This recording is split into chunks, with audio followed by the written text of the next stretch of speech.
April 25th, 1878, Liebental, Russia. My dear Father, I cannot tell you how moved I was to hear of your church, to imagine you no longer praying beneath open skies, or crowded into Herr Dreiling's home, but kneeling inside a house raised by your own hands.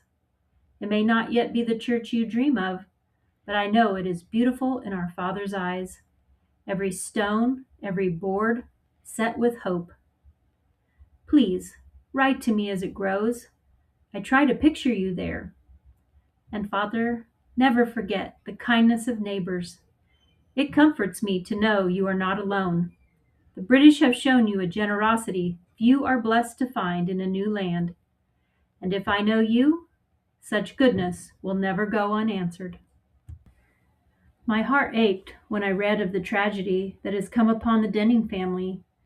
Life is so fragile, taken or spared in a single moment.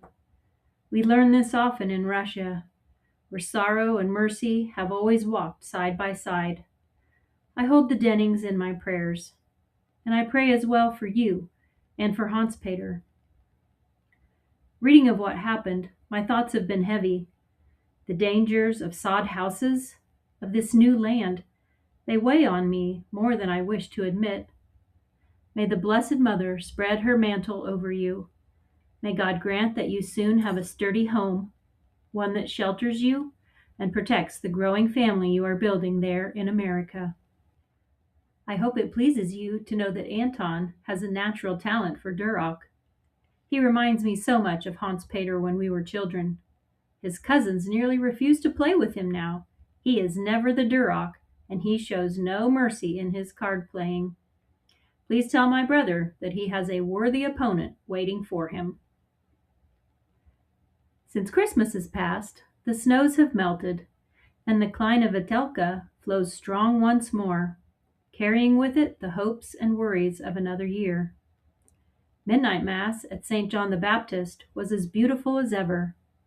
Herr Schonberger's voice rose into the crisp night air like something heaven sent.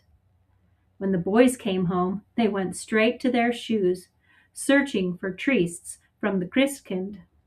And yes, they found a few homemade candies tucked inside.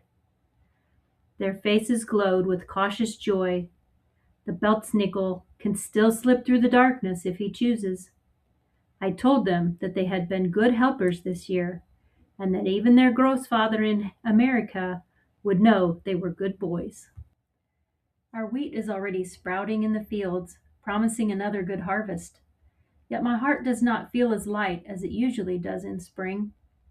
With each passing season, a heaviness grows, a quiet knowing that the world around us is changing in ways we cannot stop. You were right, Father. All the fears you carried when you left, about the Tsar's broken promises, about our young men being taken, they have come to pass.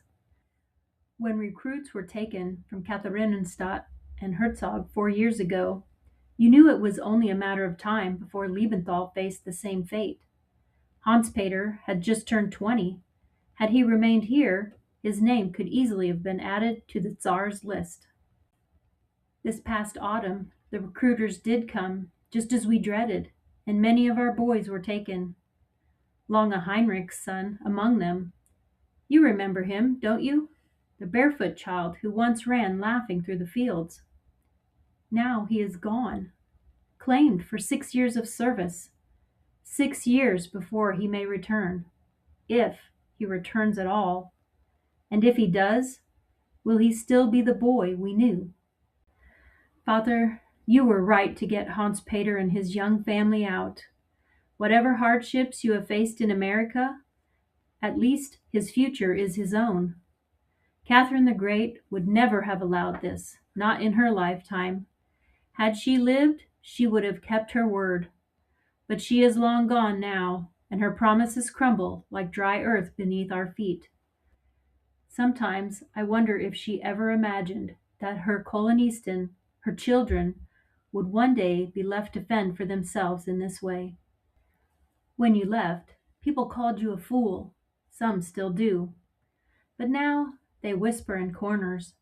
They look at their sons and wonder if they should have gone too. Many have now left for the Americas, and I do not want my boys to grow up in this. I do not want to watch them turn 20 and wait for the recruiters to come to our door.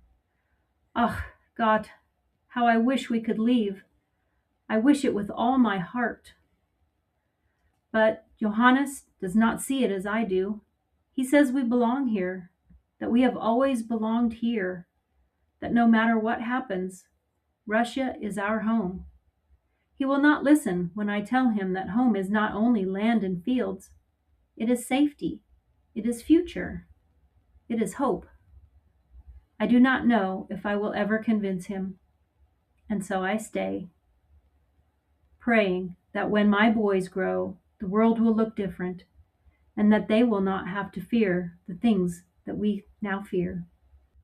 When I close my eyes at night, I try to picture it, your home, the church, the fields, but I have only your words to guide me.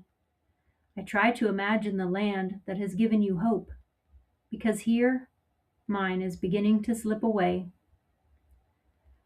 I will close this letter now before the tears smudge the ink. Kiss little Margareta and Stanislas for me. Tell Hans Peter and Martha that I think of them often. Give Mamma Lisbeth my love. And write to me again, Vater. Tell me of this new home you and Hans Peter are building. I long to picture it. And you, mein lieber Vater, may the Mutter Gottes keep you well. Deine Anna.